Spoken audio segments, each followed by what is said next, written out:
Ongoing fight for school choice is intensifying. One of the latest examples takes us to the state of Rhode Island, where a mother of two young children has been sued by the state's affiliate of the nation's largest teachers union for only requesting public information from her child's school on what they're teaching her kids.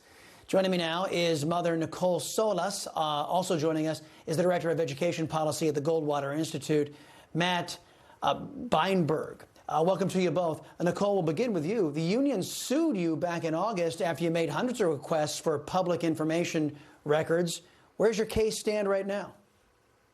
Well, we had our hearing on December 1st, and we're still waiting for the judge to render a decision about whether she will dismiss the case and give us limited discovery into evidence on whether the teacher union was harassing me with this frivolous litigation. So we still haven't heard yet, but we're hopeful that the right decision will be made. Matt, this is thuggish for this kind of thing to happen. Here's a mom who just wants information, which this shouldn't be a secret, but you've got school districts around this country basically putting non-disclosure agreements on parents so they can't tell folks what's going on inside of these schools. If it's so secretive and they want to sue people to shut them up, then what the hell is going on inside of GovEd?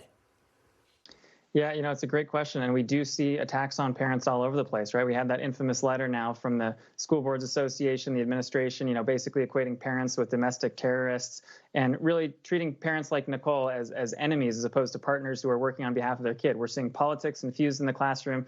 It's time that we empower parents like Nicole and we give them the tools to actually see what's being taught to their kids. And so we're actually seeing a groundswell now across the country of efforts to bring transparency to that kind of content. So across the country now, I think parents like Nicole are about to see, that kind of victory and say it's time that we get politics out of the classroom. We don't make you jump through records requests and make you go through all these hoops. Let's open it up and let you see what's being taught to our kids.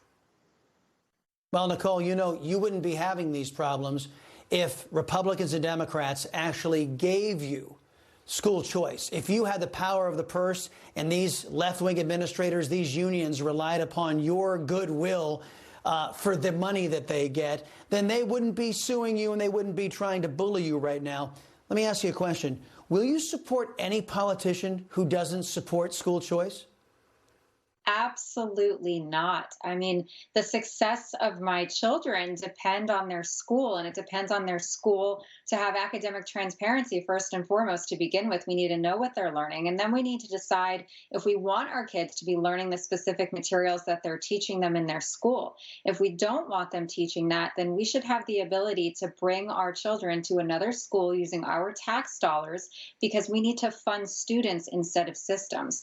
I won't vote for any politician that doesn't support my child's right to an education.